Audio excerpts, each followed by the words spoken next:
Hey everyone, this is Jennifer Sanchez. You are with us on the Wise Coffee Chat Show.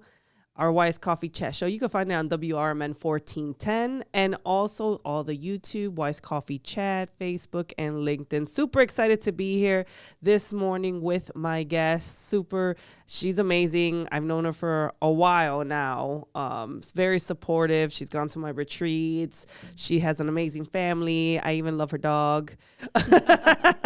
But before I introduce her, who am I? I'm Jennifer Sanchez. I'm the founder of the Wise Alliance Network, Wise, and also my newest book, Wise Women Empower Women. So that was just earlier in May. Oh my God, last month. It's been a whole month now. Wow. Yeah, in May where we actually launched that book. So you guys can find that on Amazon. But that is me. And of course, a mom of three beautiful girls and a real estate investor. So if anyone's looking to sell their property, feel free to let me know. 30 days or less, we can close. And that's who I am. So now I'm going to pass it over to my guest so that she can introduce herself to the listeners. Hi, everyone. Thank you so much, Jen, for having me here this morning. I'm Michelle Velazquez, and I'm a financial coach. I work with women and couples, and I help them provide clarity. I help them how to better manage their money, and when they feel stuck, help them reach some of their financial goals. I'm also a mom of four. I'm a wife of a contractor, so we also, like yourself, are real estate investors and Airbnb hosts. And I like working with schools and organizations and helping empower their employees as well. So that's a space that I'm definitely growing into. Yeah, no, you've been doing this. You're amazing. I have stories that we could talk about.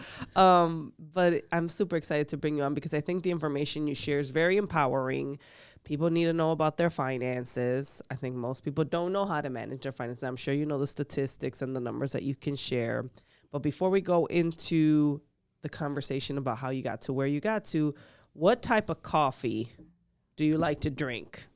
So I definitely to this morning ran a Dunkin', but normally I'm an almond milk kind of girl. Almond milk. Okay, coffee. Gotcha. So that I just like to know what people like to drink. Yeah. You know, some people are like, I don't like coffee. I just like water in the morning. I'm like, okay, great. So now tell me a little bit. I know that you worked for the government before you got into this sphere or area. So how did you transition? What led you into this? So yeah, I was a federal officer with Customs and Border Protection in Chicago, and I worked for the Midwest office, which covered 13 states. But while I was there, I was always a trainer. So I was a field training officer. I worked at the Federal Law Enforcement Training Academy in Georgia. And so I've always been a trainer at heart. I love working with people. I love to empower that next generation. So that's still the same. Mm-hmm. However, when I was working with the agency, and here's the book of Latinas in Law Enforcement, but when I was working with the agency was having some issues. And so they were talking about, hey, police had a high suicide rate. And it was a nationwide problem, not just like our agency. And so what can we do to help them? And they realized that it was due to financial wellness. It was due to money, money problems and a high divorce rate when you talk about law enforcement, long hours, long days, infidelity. And so like financial wellness was one of the big things. So they rolled out a financial program at work and they said, hey, we need some volunteers. And I was like, me, because I was in student loan debt. I had about $57,000 left. I went to graduate school at Loyola. And I was like, you know what, I'm struggling with all this money going to my student loans. My husband and I had separate finances, marital problems because of that. And so I was like, definitely I'm the right candidate for this class. I took the class, and truly when I left that class, I was like, hey, if I can do this, I felt so empowered. So can you, and so can you, and so can you. And so I started to push for a program for the entire agency. And it was like, no budget, no. And finally, right before I actually was going to leave, my chief was like, hey, Michelle, they approved a nationwide program for us to pilot. Oh, wow. Do you want to run it? So I said yes, but I did disclose, hey, my goal is to leave soon. And so he said, okay, help me train 10 people. So I trained 10 facilitators before I left the agency to roll out the program. And I left, excited to know that it wasn't going to crumble. But it was time. I truly felt that God was calling me to step away and to be there more for my kids. I'm a mom of four, and to help my husband. Wow. So you were very transparent. You let them know, I can't do this anymore. And once you did that, what led you to start? Because you're a financial coach, right? You would call yourself a financial coach, right? Mm-hmm. So what was the point where you're like, you know what? I'm going to start doing this for people. Well, when I was working still for the agency, I was coaching and helping friends, family, sorority sisters, because when I realized, hey, having clarity over your numbers, having a plan, knowing how to better manage your money, like this works. So just by nature, I was like, hey, Jen, this works for you, for you, for you. So I started to get excited. And so I started to help people while I was still working. I started to coach part-time, and it was really like a fun thing more. It was more like I want to help people kind of thing. And then eventually I realized like, oh my God, I can actually start a business doing this. I can do this and get paid doing it. So that's kind of how this led to here. Yeah, it really is. You get trapped. I was gonna say you get trapped. You start helping one person and then you're like, I really enjoy this. You see the progress. You kind of get the high when you see someone's life change or transform. I don't know. I know for myself. So I'm sure because you probably feel the same way, right? So I just have to share this. This is like, I have to share this story. I remember when you went to one of my retreats. My last retreat maybe was 2 years ago. Remember? Yeah, it was about 2 years ago. It was 2 years ago. You went to one of my retreats, and I remember we were talking, and you mentioned to me, you're like, Jennifer, I couldn't read you. Like, you're a professional. You know how to read people. And I remember you told me that, and I was like, because I remember thinking like, okay, she probably reads people. Like, so I remember trying to keep like a poker face and like, I don't want her to read me, you know? And then you told me that, and I was like, yeah, I did a good job. Well, you know what? I dealt with criminals and liars for a long time. So I'm really good at reading people. And I know your friends, we have a lot of mutual friends. And they're like, Jenna's amazing. She's awesome. And I'm like, I really can't read her. Sometimes I can't tell. So that's what that sparked, that conversation. Yeah. So I thought that was kind of cool because then afterwards I was like, damn, she's always reading me. So don't lie. Don't say nothing you're not supposed to say. Right.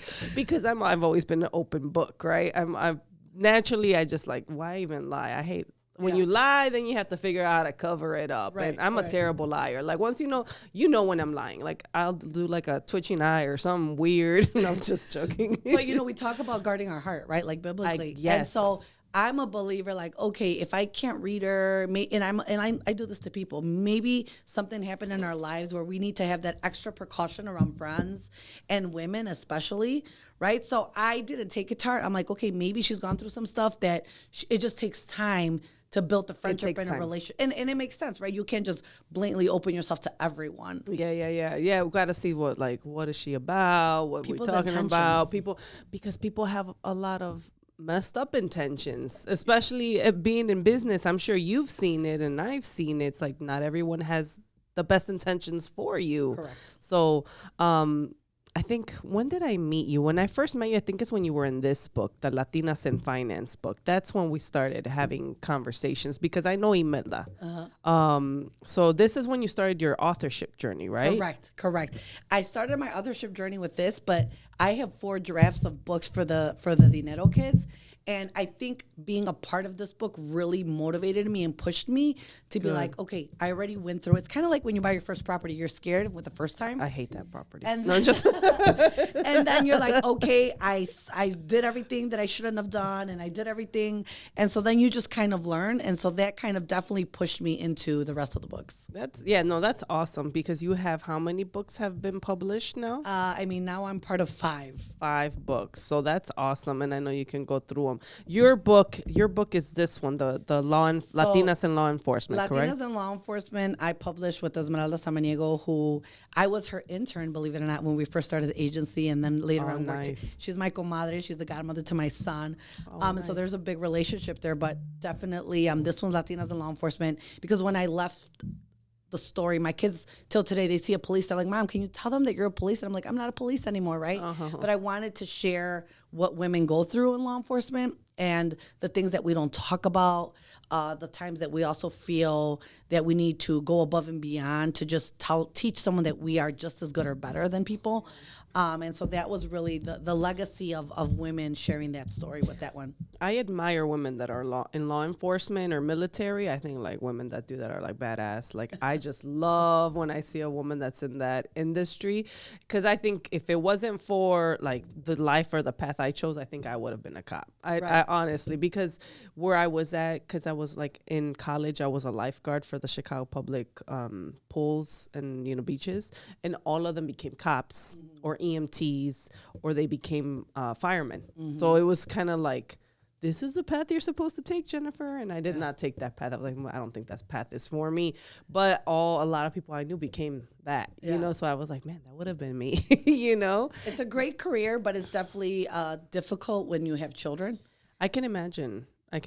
So then now, and you also are an investor, right? Like we bonded even more further when you got into that group that I'm in with Andrew Holmes, right? And you invest in real estate. So how long have you guys been investing? Wow. So my husband he's been doing it for like 20 years. It's like they have like it's a family I've been doing thing, it right? for like 13 now. Okay. So for me, it's been 13 years. I did join the Holmes program about 3 years ago, and that's kind of where we met a little bit more. Phenomenal program. So yeah, we've been doing it for a while now. And my husband kind of grew up with a father who owned real estate. I didn't. So I always say my first coach was definitely my husband. Oh, that's really cool. Definitely learned from him. And I was very scared. Until today, I have a very low risk appetite. That's what I like to say. And so definitely when I risk more, it's more to my husband's push and motivation. Really? Because for me, I'm big on like very low risk, and it narrows down to your traumas. How did you grow up? Right? I grew up with a dad who almost lost everything. So for me, I know that my risk appetite is very low because of my story. Oh, that makes sense. I didn't think about that, because I'm definitely a risk taker. So I just throw myself into things and figure it out as I go. That's just naturally who I am. I have this security bubble and the unknown account that if something fails, it's there. I have everything together. And sometimes if, we need it, then it's there. That makes sense. And I'm sure you guys complement each other, right? Husband and wife. Absolutely. Right. Yeah, he's very high risk. Let's go all in. And I was like, hold on. Did we think about A, B, C, D, and F, and Z? Which is good. So, yeah, absolutely. Oh, so you guys have multiple business, because he's a contractor. Yep. Right. You guys do your investments. You have the coaching business. Well, am I missing something? So, so we have the construction, we're green building partners. Then we have the Virtuous wealth building coaching. Then we have the Airbnb, which is Casa Stays. So that's another part of the business of the 5 Airbnbs that we run. Yeah, which one of your Airbnbs is beautiful, by the way. And I see Sonia online. Hey, Sonia. One of the house that you have in Brookfield, I saw that one. I thought that was a gorgeous house. I was like, oh, this is and it's an Airbnb, right? That's an Airbnb. Yeah, very nice house. So, okay, so now with the books, the coaching, how do you feel? Like, I'm always catching you. You're always busy. You're always like, I'm with the kids. I'm coaching soccer. I'm doing this. Like, how do you manage it all? I outsource. I'm really big on outsourcing, and I think most people are afraid when you're a business owner to outsource and to hire. And I can tell you that I just brought a girl on my sales team yesterday. Oh, very nice. And so I'm big on I don't enjoy sales. I enjoy to show up. I enjoy to just be the best coach that I can be for you, and everything else gets taken care of. So I have somebody that helps me clean the house, and I know as a Latina, at first it was such a mindset. Like, are you not woman enough to clean your own house? Do you need help?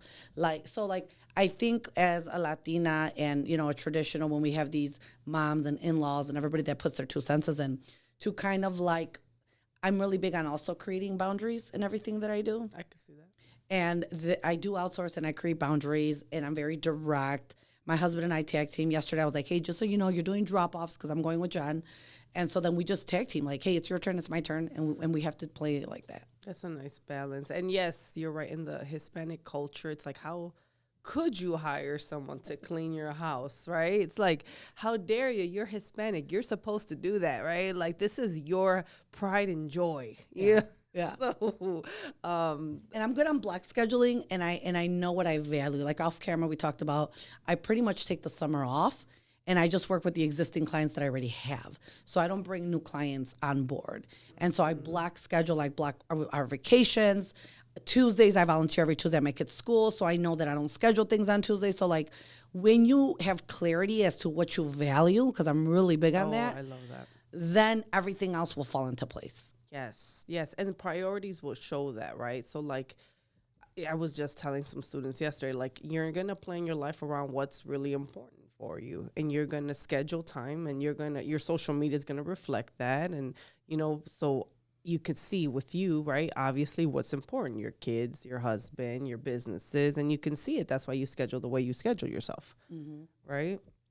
And now in your coaching, so when you're working with women, because you do work with mainly women, correct? Or men and women? I work mainly with women, but I also coach couples. You coach couples? Yeah. Okay, you coach couples.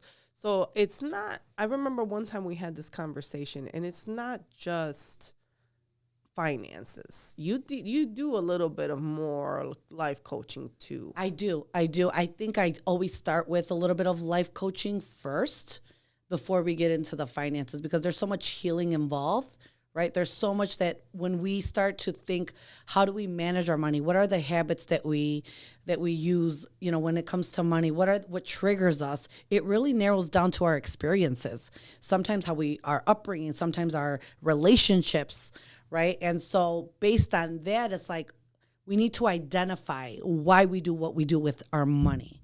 And it really starts with healing and awareness. And once we hit that part, then we can move on to the budget. And sometimes people are like, when are we going to talk about the numbers? When are we going to talk about the budget? And I'm like, you're not ready. And sometimes some people will take 3-4 sessions with mindset and trauma, depending on how much you grew up with. Yeah, because a lot of times people are raised with like a scarcity mindset, right? You have to think like, okay, well, what did they grow up with? What type of family? How did they spend? What did they, right? So I'm sure you go deep, right? I do. And I remember we had this conversation when you said that. I was like, that is so smart. That makes a lot of sense because, yeah, money, I feel like, who said this? I don't know if it was you or I heard it somewhere, but it was like, your bank account is a reflection of your mindset. And when I heard that, it was like, like a smack in my face. Like, damn, that is a harsh statement. So if your mindset's positive, if your mindset's healthy, your bank account will reflect that. And ever since then, I've been like, man. And your values, like, so funny that we talked about that. But last week I checked my daughter's, I have a high yielding savings account for Adalea. She just turned 6, but I'm saving for her quinceañera. And I have about $800 in there, and I was so proud of me. I'm like, I'm only throwing like $50 a month, right? Yeah. Nothing, but it starts to add up. Why? Because I know that eventually I value that I want to have a nice quinceañera for my only daughter. So my son, he's 12. I said, Marty, you're going to start driving soon, right? She's so cute, your daughter, too. She's adorable. She's always dressed up. Every time I see her, she looks like a little doll. So cute. Yeah. So just, it reflects your values as well. I love that. So your finances reflect your values. Now, I know in the Hispanic community, a lot of times they're not taught to put things in bank accounts, put things in IRAs or Roth IRAs, right? I mean, like they have like put the money in the colchon, like in the mattress, right? Like hide the money. Like, how do you deal with people like that? So normally the women that I coach are already like professional, high achieving women. I really don't deal with that. But when I encounter that, something that I talk about is it narrows down to education, right? People do not invest if they're not clear.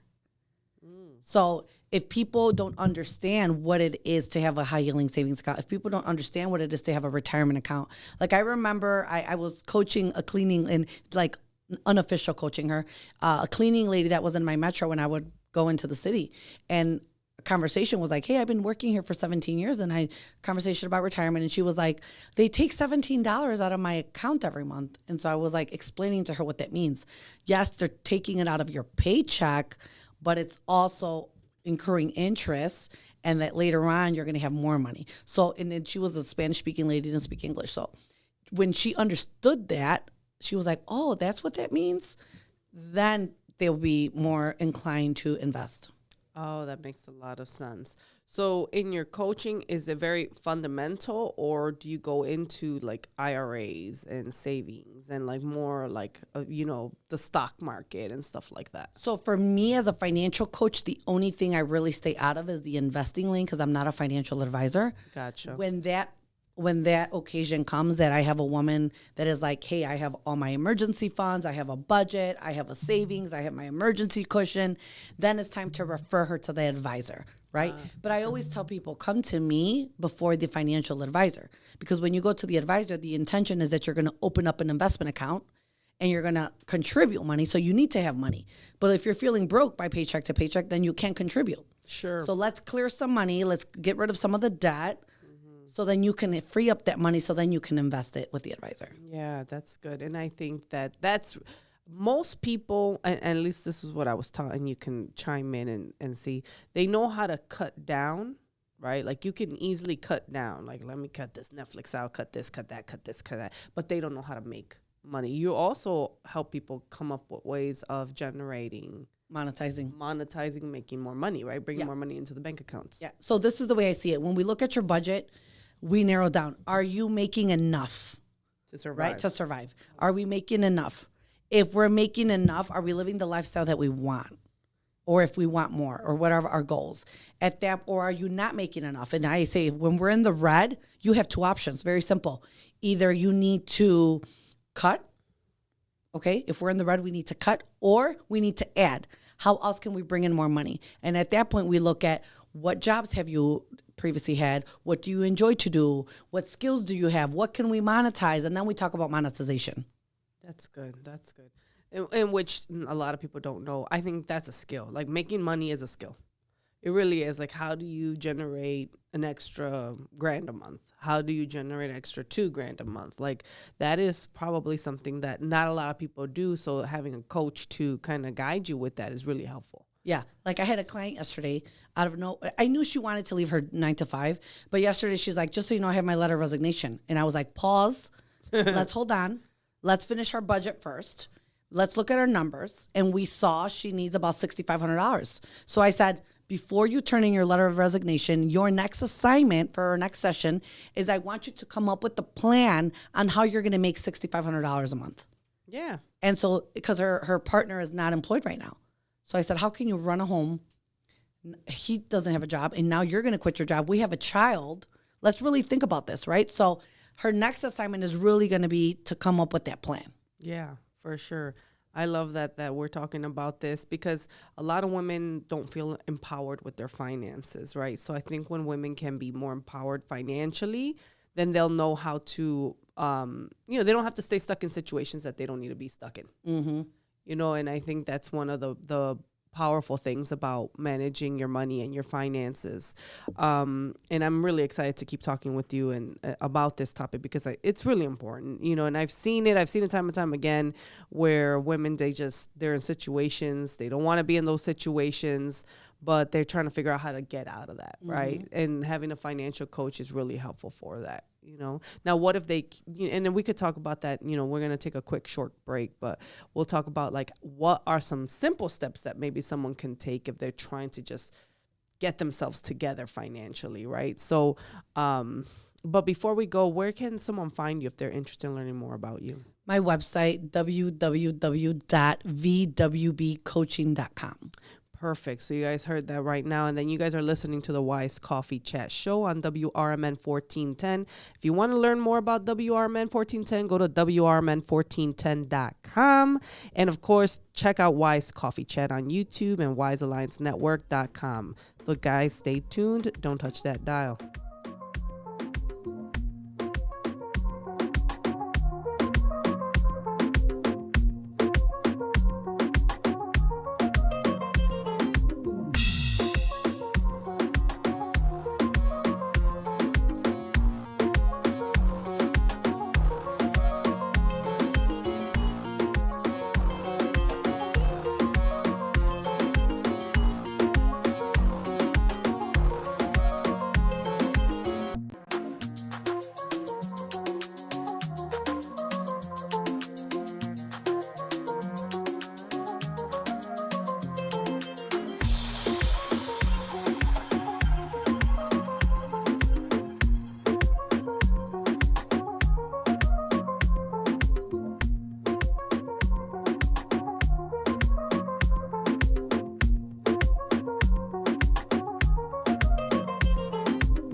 All right, we are back. You are listening to the Wise Coffee Chat Show on WRMN 1410.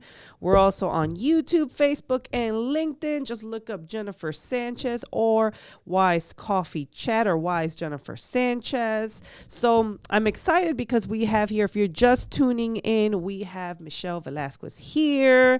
She is a financial financial coach.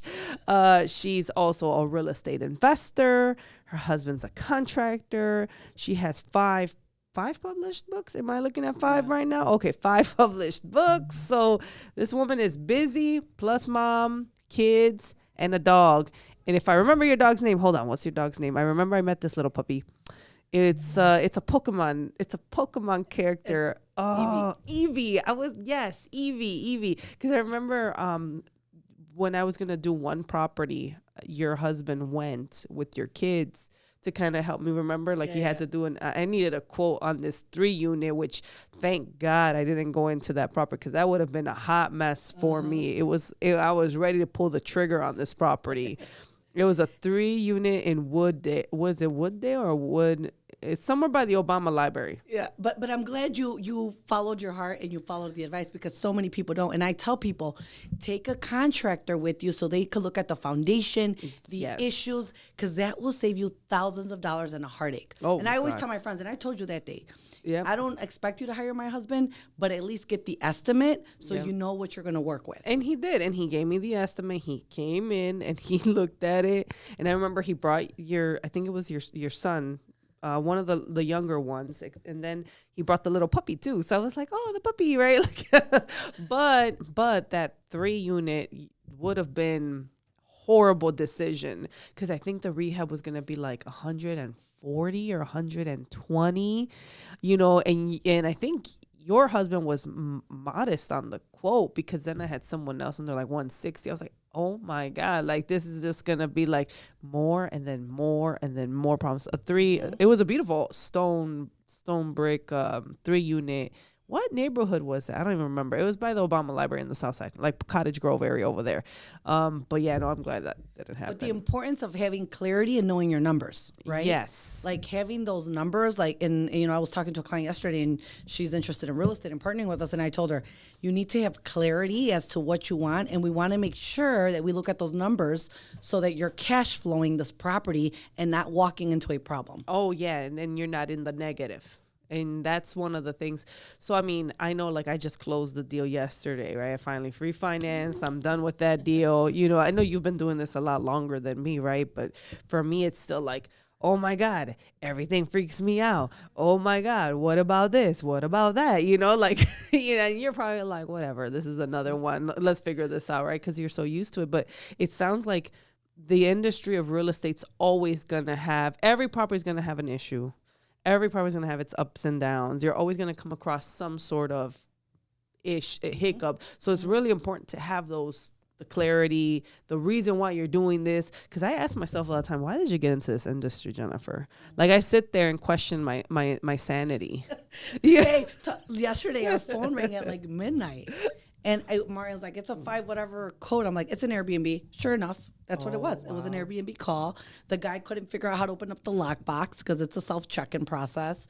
And so you ask yourself that, and people tell me all the time, like, I love your bank account, but I probably would hate your life. They tell me, right? Yeah. And the reality is that we need to be real when we talk about this. You're getting those calls on the birthdays, on Christmas, on whatever, and you need to have the proper team helping you. And when I talked about outsourcing in the last episode, I have an amazing cleaning crew and handy, and so that really makes it or breaks it when you're dealing with some of these rentals and Airbnbs. Oh, Lord. My sister, when I just finished it, I was like, I think now I'm going to go into a flip. And my sister's like, do you want to give yourself a break, Jennifer? Like, are you sure you want to do this?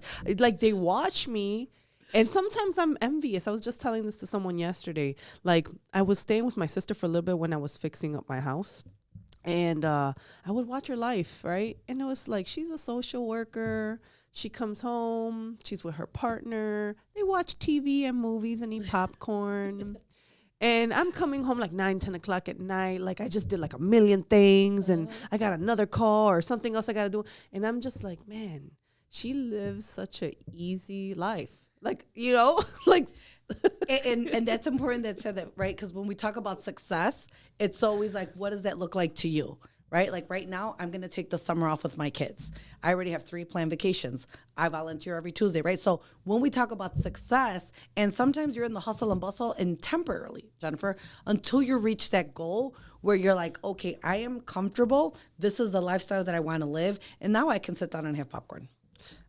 Can I have popcorn? Can I? Because I feel like I never can. Like, I feel like, well, and you know, this year I was very intentional when you're talking about goal setting. And I see Angel. Hey, Angel.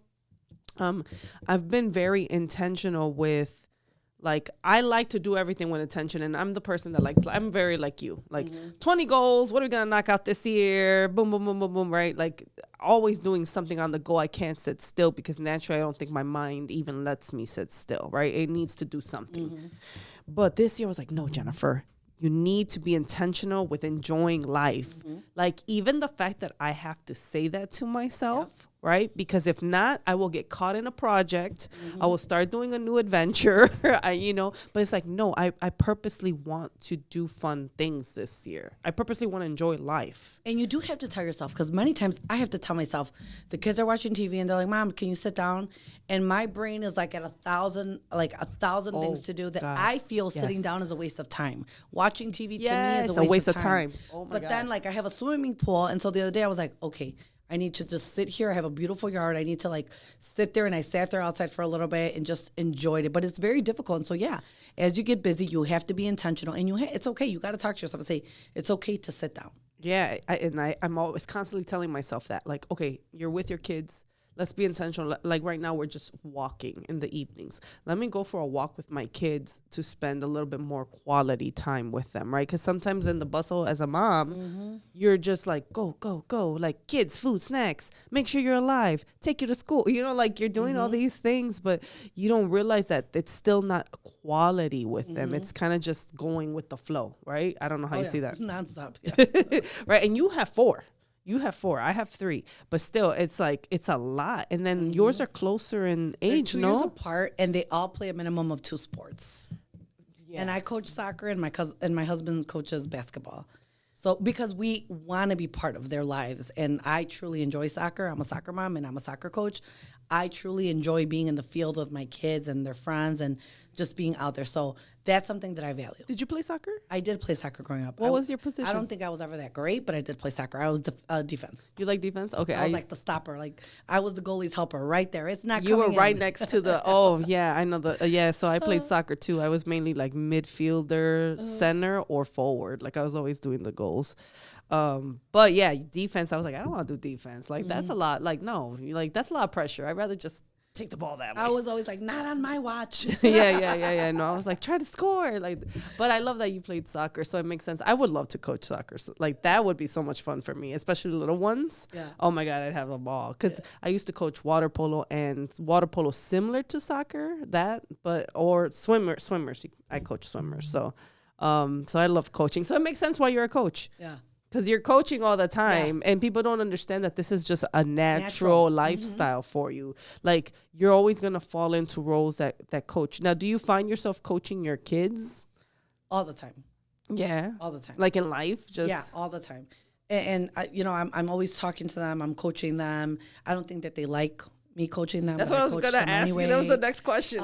So, yeah, I find myself unintentionally, I could be at Tony's Fresh Market and I'm coaching somebody in front of me, you know, like you unintentionally, I'm just a coach by nature. By nature. Yeah. My daughter, my 18-year-old be like, stop talking to me like that. I'm like, talking to you like what? And she's like, you know, she's in that season. She's 18. She's an adult. So like she feels more like, yeah, it's sassy. You know, she could talk and share her opinion. I'm like, why did I train you like this? You know, you're always talking back to me. But, you know, she'll be like, why are you talking to me like that? I'm not one of your clients. I'm like, I can't win. Like, I don't know. Like, I don't know when to turn it off. It's hard, right? It is hard to turn it off, and you have to be intentional. And it's also hard when it comes to relationships, because I remember I struggled a lot with my husband at first. Oh, really? Because he would be like, you're not a cop in the house. You need to know when to turn off the lights. Like, you need to know. And I was always strong, aggressive.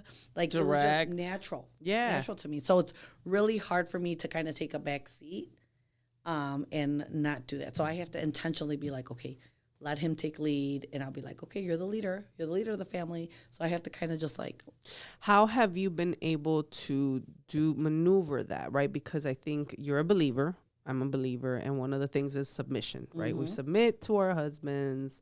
I'm not married, but like we submit and, do all those things. How, as such a strong woman who's been in law enforcement, who's direct, who's always coaching, how do you find yourself doing that? it's a struggle. It's a struggle every day. To say that I'm submissive wife, I'm not. It is very difficult. When I left the 9 to 5, I really had to have confidence in him that he was going to execute and make it happen, and he has, right? To say, hey, I am leaving a 9 to 5. I don't know what this business is what is this going to lead to, but I trust you as my husband and as the leader of this family that you're going to take care of this family. So he has done an amazing job at that. Now, for me to be submissive and say, yes, honey, to everything, that's a lie. It's very difficult for me. Now, I do believe in your love language. Okay. I am not an acts of service kind of girl. Okay. I am a touch and an affection person. My husband is an acts of service. So it's been really difficult when, for me, something important to him is breakfast and coffee. Okay. For him, that act of service means the world. That makes him, To serve his day. him. Yeah. For me, I'm like, ugh, your coffee, your breakfast. It's not, I don't enjoy it, but I do it because it's his love language. And so when we're talking about relationships, it's important to understand your love language. And when you Absolutely. love that person, Absolutely. you're serving them and you're loving them in theirs, even though it's not easy. Absolutely. And I think that was, I coach out of the love languages, Gary Chapman. I love that book, right? And I think sometimes when I would even tell, like I would look at my girls and I kind of, even when they were real little, and I'm sure you've done this, you identify their love language even before they even know what their love language is. Because like one of them will be like, Mom, can you sit next to me? Like cuddle. just be next to me. I don't have to touch her. She just wanted me there. Right. Right. And I knew, I was like, okay, she just likes to spend time with me, right? But then I had another daughter that was always like touchy, feely, huggy, jumpy. I'm like, oh, this girl is like, loves touch and loves affection, right? So that's kind of how I identified. And you're right, it's hard because sometimes it's like, well, what is my love language? I got to serve this person in their love language, right? And then when you're hurt, I heard like I heard this, and I don't know, and when you're hurt with someone, you actually do the opposite. You're no longer doing the love language of what that person wants. You want to do the contrary, right? Without even realizing it, right? Because you're hurt. So I love the fact that you're teaching love languages, and yeah. It has hard. a lot to do when I'm coaching couples. And so, because they'll be like, well, we're not on the same page. And, he's a spender, she's a spender, whatever. And then I have to pause and I have to be like, hey, do you know your love language? Because he's saying the exact same thing that you're saying and just in a different way. And so I realize that when I coach couples, that is something that they don't realize is that they have to love and their spouse's love language. And that has made a tremendous effect on marriages. Yeah. Oh, yeah, it does. I could see and it's, I guess it's the intention, right? Being intentional of my partner needs this. Let me do this for them, right? And if you know it's time or a touch or whatever, then it's like, oh, I gotta be touchy-feely now, right? But you also have, like, when you have family around, and I'll just give you an example. My sisters will be like, I never thought that I would see you serving anybody because that's not your style, right? And so I always tell my one sister who I'm always with, I was like, look, if for my husband, it just fills his cup to have breakfast and coffee and he doesn't bother me and leaves me alone with everything else, I will happily serve breakfast and coffee every morning, right? If that overfills his cup, and that's the biggest challenge and struggle I have, happy, yeah. Let's do it all day long, right? So I think sometimes when we talk about relationships and money, we have to really be cautious on who's around us. And sometimes we might not be raising our families the way we were raised. I was raised with a super spender family. So sometimes, like I know with my mom, she would be like, I didn't raise you that way. She would see it as cheap. But I was like, no, Mom, I'm budgeting. I have goals. This is why I have this. So sometimes we go on the contrary, and our families, people that are around us, start to be like, what is wrong with you? Yeah. That makes a lot of sense, especially if they're used to something. But like you said, if there's a goal, if there's a vision, if there's a purpose, you know why you're doing this. You know why you're choosing the long suffering, right? It was funny because I was just talking to another coach, and she was like, I was complaining about this refinance, right? And she was like, part of life is to suffer, and you need to choose how you're going to suffer. Are you going to suffer well? And I guess it's biblical, and it's like, right, the long suffering part, like love is long suffering, or I forgot what scripture she used, but I was like, you're right, like we're gonna have to suffer. How are we gonna choose? So even though it might be painful in a sense, not like excruciating, but like, oh, this takes a little bit more effort out of me to do, it's like I'm choosing this. And then you also will know how to appreciate the aftermath. Yeah, and I think that once someone feels love and their cup is full, then they're going to naturally want to love you. It overspills. Yeah, they're going to want to give you whatever you need, right? So that's when everything gets down around my house. When that cup is filled, everything that I requested all year happens. That's good. That's good. I love that you guys figured it out. Because how long have you been married now? Oh, my God. We've been married for like 12 years. Oh, that's amazing. Good, good. You guys passed the 7-year itch. Yeah. But they say that there's multiple 7-year itches, so I don't know. We'll see. We'll see when I hit my second marriage how that works. But so I know that you have this book, spending for Cheeky's birthday surprise. Yeah. What inspired this book? What inspired you to make this book for the kids? So I never thought or dreamed of doing anything for kids with money, but as I was coaching people and couples, I realized that everything stemmed from my childhood. Okay. On how the traumas and how we view money and our patterns. And so I was like, why not start with the kids? And so I was very intentional with creating, and book 2 should be coming in the fall, but I was very intentional with, because I serve Latino community, I wanted it to be a bilingual book where the stories could be read in Spanish and English. And I created a brand called the Dinero Kids. And I use my children for legacy purposes and just, but I was very intentional where, hey, why not introduce money concepts to children now? Yeah. And this book talks about spending and saving. Yeah. And so, because like all of my kids have a debit card except Cheeky's, my youngest, Cheeky's. She just turned 6, so now we're going to take her to the bank to open up her account. So they have their high-yielding savings accounts, and they have a checking account that they're allowed to spend. Now, I have a super spender son called Isan, that for her birthday, he probably spent like $80, $100 on his sister. Aww. Now, I love that because I want them to learn to treat us and take care of us, right? Like as a mom, I'm like, oh, you're going to buy me an ice cream? Because when I'm 20 years later and he's either too cheap to buy me a burger, or he knows like this, I'm used to this, right? I'm used to spending on mom and my sisters. But 2, if they overspend, we don't bail them out. Because I'll be like, Isan, that's $80. Do you know how hard it is to build $80 at 10 years old? Are you sure? At $5 a week. And I'm going to tell you what he did last week, because he's my super spender child. We were at Walmart, and he decided that he was going to run to the Pokemon section and hide from me because he have a debit card and he was going to self-check out. Oh. Okay. I saw it and I said, okay. And my son Marty's like, Mom, that box is like $60. And I was like, really? That's good. And I said, it's okay. He's going to learn where he's not going to have no money. Well, he self-checks out the box. Yeah. 5 minutes later, he has buyer's remorse. And he's like, Mom, do you think I can take this back? And I was like, go to customer service. You're in Walmart. So there's 20 people in front of him. So now he had to stand in line for 20 people. Yeah. And I let him. He gets to the front and the customer service says, you cannot return it. And so I was like, why? And they're like, Pokemon are all sales final. So he learned 2 hard lessons that day. Ooh. That I'm so happy that he learned them at the age of 10. The first one is how to read signs, because there was labels everywhere in that little section that said all Pokemon sales final, right? And the second lesson that he learned was that sometimes you can't return things, even when you have the receipt. I love the fact that you taught him that. And so so good. So when you teach your kids about money, don't bail them out. No. Let them learn, because I rather them learn at 5, 10 years old that when they're in college and then they're crying to you to bail them out of stuff. Yeah. No, and I love that you're giving this example, because I have the green light cards for my daughters. Do you know the green light? No. So it allows them to, like, you give them their allowance and money goes to savings, to spending, and to investing, and even philanthropy. Oh, nice. It's pretty cool.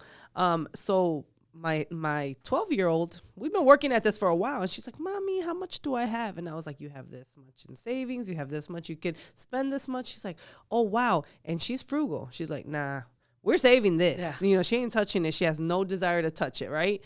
The 18-year-old though, the moment I said, here you go. Like, now you're an adult. You can, spending. I'm like, are you sure you want to keep doing this? Like, you need to put money in the savings. I'm like, all right. And now she's like, oh, I don't have money. And I'm like, tough kick rocks. Like, I don't know what to tell you. Like, we worked really hard for your money. Right. And you spent it. Now go earn it. The good thing that I know that she picked up is she knows how to make money. Right. She's a lash tech. So she's like, nice. she's like, I will make money. I will get some more clients. That's one thing at least she learned from me. Like, the hustle and the bustle, right? Nice. Even though my mom's like, what are you teaching them? You're only teaching them to make money and always work. You're not teaching them to be at home. I'm like, I don't know. I guess maybe that's why. Yeah. That's why. Maybe I need to work on that. But right now, as summer approaches, that's something that, I recommend your audience to, like, hey, if you have kids, I told my 12-year-old Marty, you have an option. You can go work with Papi, help me work, or you can play with your friends. But pretty soon you're going to be driving a car, right? Do you want to be the person driving the car, or do you want to be the person that's getting driven everywhere and you have no options and you're the victim of somebody else? Yeah, that makes a lot of sense. And these are all good things to start doing with them young, right? But you're right. Earlier when we were on break, you said they watch us. They're learning everything from us, how we spend. Like, now that I'm listening to you, like, I am naturally a frugal person. Like, I like to be frugal. I like to, because my parents were always like, no, we're not going to eat out. We're going to eat at home. I don't know if your parents were ever, you say your parents were spenders, right? I grew up with super spenders. So for me, it's the other way around. Yeah, no, my parents were like, no, we're going to go eat that. No, like, this is the best we're going to get. We're going to go eat out only on occasions, right? Like, we weren't really big on going out. But I remember even on the airplane, I remember like going on a flight and I couldn't order off the menu. So the moment I was an adult and I was on the plane by myself, I was like, I'm ordering whatever I want off this menu because my mom never let me order on this menu, Which tends to happen. And I know you say it jokingly, but I see that with clients. Yeah. The reason that some people in our generation are overspenders is exactly that. We were restricted so much that now that we have money, it's like, well, I can afford the car. I can afford the condo. I can afford this. Why not, right? And then it's like, hey, I don't have money. Yeah. And your parents end up having more money than you because they're the frugal ones. They're the ones that save. They're the ones that bought investment properties. Yeah. And our generation did it. Yeah. So I love this conversation. Now remind the audience, if they want to look for you or learn more about you, where can they go? So you can go to my website, but I will have a women's 8-week cohort coming up in October. And that's about 10 women that we go through a journey together. We're going to be going through my 2 books, 9 Steps to Achieve a Millionaire Mindset, because I like to work on people's mindset first. And then we're going to go through Clarity is Power, Know Your Numbers, and Own Your Own Power. That's amazing. And this is just like a workbook journal that you can do on your own, even if you don't join the core. But right now we're looking for 10 women that are serious about getting clarity, awareness, and intentional with their money.